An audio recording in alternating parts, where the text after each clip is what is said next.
டியா kids TV. விறகு வெட்டியும் மந்திர மரமும்.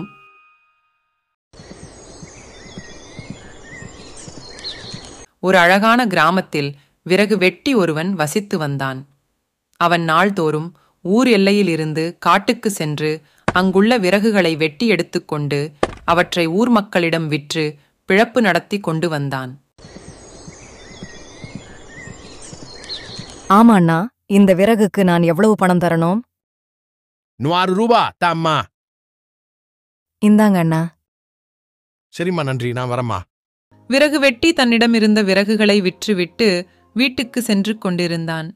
நாள் முழுக்க கஷ்டப்பட்டு உழைத்தாலும் கடைசியில் குறைந்த வருமானம் தான் கிடைக்குது. சரி, நாளைக்கு எப்படின்னு பாப்போம் அப்படின்னு சொல்லிட்டு அவன் நல்லா தூங்கிட்டான். மறுநாள் காலையில் வழக்கம் போல விறகுகளை வெட்ட காட்டுக்குச் சென்று கொண்டிருக்கிறான்.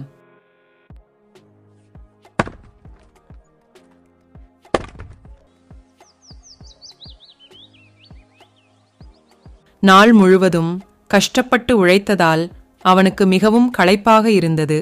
அதனால் ஒரு மரத்தின் அடியில் சற்று அமர்ந்து இளைப்பாறினான்.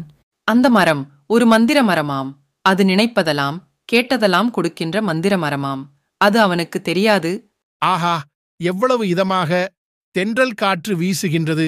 இப்போது படுத்து உறங்க ஒரு பஞ்சு மெத்தை இருந்தால் எவ்வளவு நல்லா இருக்கும்.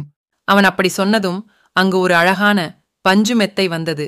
அது அவனுக்கு ஒரே ஆச்சரியமாக இருந்தது. அவனால் அவன் கண்ணையே நம்ப முடியவில்லை. அட, இது என்ன அதிசயம்! இந்த பஞ்சு மெத்தை எங்கிருந்து வந்தது?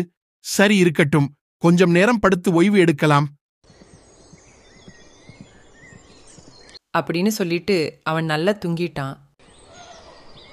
அப்பாடி, இப்போதுதான் கொஞ்சம் நல்லா இருக்கு. ஓய்வு எடுத்ததால் உடம்பு வலியெல்லாம் போயே போச்சு. இந்த சமயத்துல ஒரு கலை நிகழ்ச்சி பார்த்தா எவ்வளவு நல்லா இருக்கும். ஆஹா, பிரமாதமான நடனம்!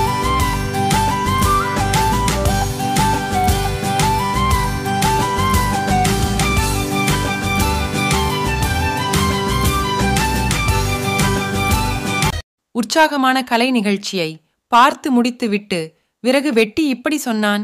நினைப்பதெல்லாம் நடக்கின்றதே. இவ்வளவு சுகங்கள் இருந்தும் வயிற்றுக்கு உணவு இன்றி பட்டினியாக இருக்கின்றோமே. இப்போது உண்ணுவதற்கு அறுசுவை உணவு இருந்தால் நல்லாயிருக்கும். அவன் அப்படி சொன்னதும் அங்கு அறுசுவை உணவுகள் வந்து சேர்ந்தன. ஆஹா, பிரமாதம்! என் வாழ்நாளில் இது போன்ற அறுசுவை உணவை நான் பார்த்ததே இல்லையே.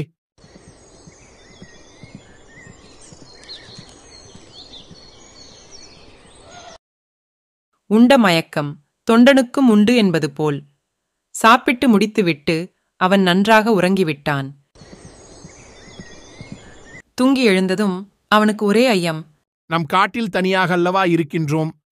ஒரு சிங்கம் வந்து நம்மை கொண்டு சாப்பிட்டால் என்ன செய்வது?